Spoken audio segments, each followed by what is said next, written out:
بيقول السؤال الأول: هل يوجد نص صريح بأن السيد المسيح أكل من خروف الفصح؟ عجيبة. طب في عندك نص إن المسيح ما أكلش؟ المسيح يسوع أكل من الفصح طول عمره، لأن كان بيكمل الناموس.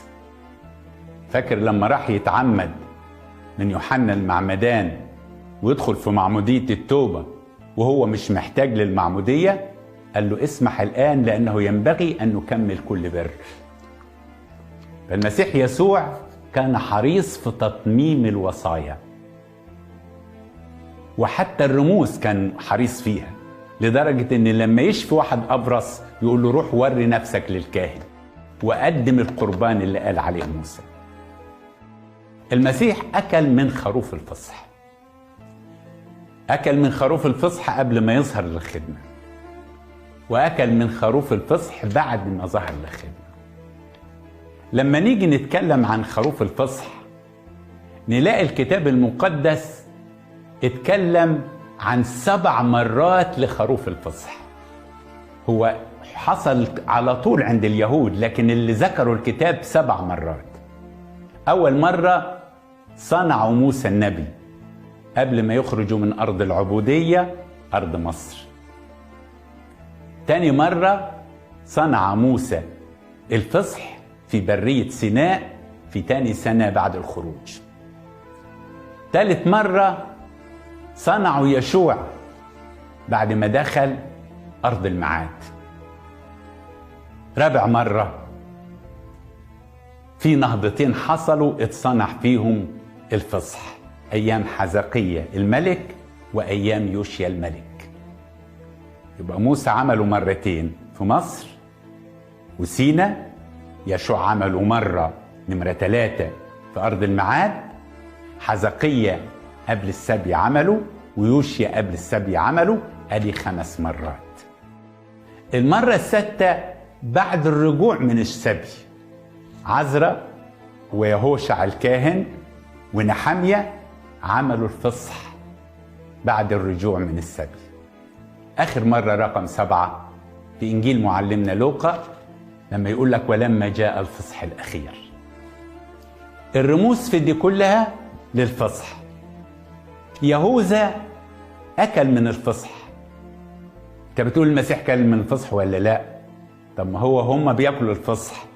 لما قال لهم: واحد يسلمني، قالوا له: مين؟ قال لهم: الذي يغمس يده معي في الصحفة. يبقى كلمة يغمس ايده يعني أنا بحط ايدي في الصحفة وما أكلهاش، يبقى أكل. بعد ما خرج يهوذا تمم المسيح الفصح الأخير. بعد ما خلص الفصح ابتدى يسوع يؤسس عهدا جديدا. رايح أحد أخذ رغيف خبز، بارك، شكر، كسر، واداها للتلاميذ وقال لهم: خذوا كلوا هذا هو جسدي. فالعهد الجديد ما أكلش منه، أكله لهم. مش هياكل جسد نفسه، لكن أكل من خروف الفصح. ولما يجي يديهم يقول لهم بعد العشاء، بعد العشاء من الفصح اللي هو اشترك معهم فيهم، لكن ابتدى يعمل عملية الإحلال.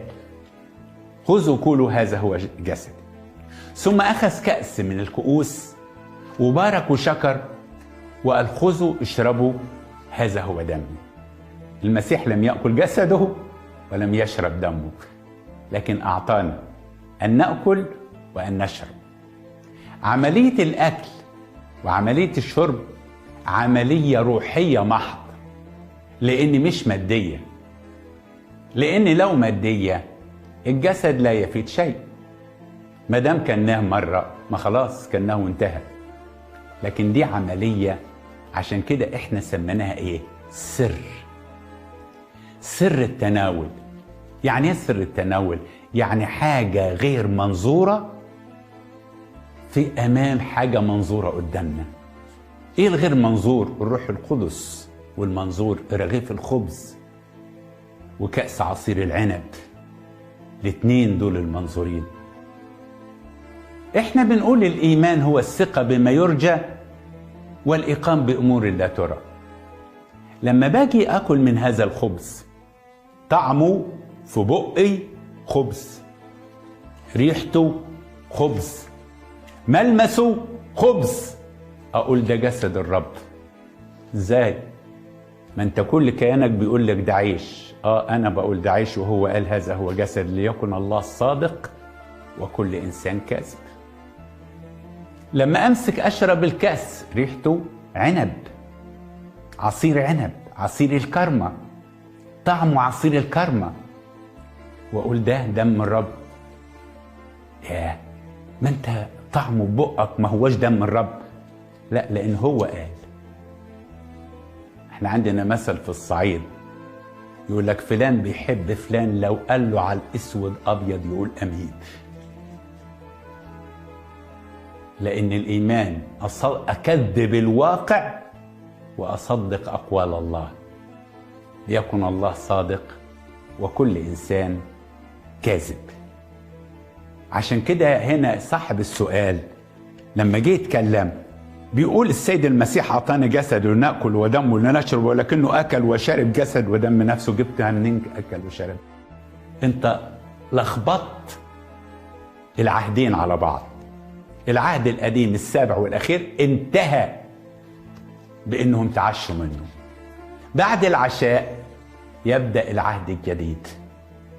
في عشاء الفصح اكل معهم يهوذا واكل المسيح في تقديم جسده. لم يأكل يهوذا لأنه كان خرج، والمسيح يسوع قدمه لكي يأكلوه.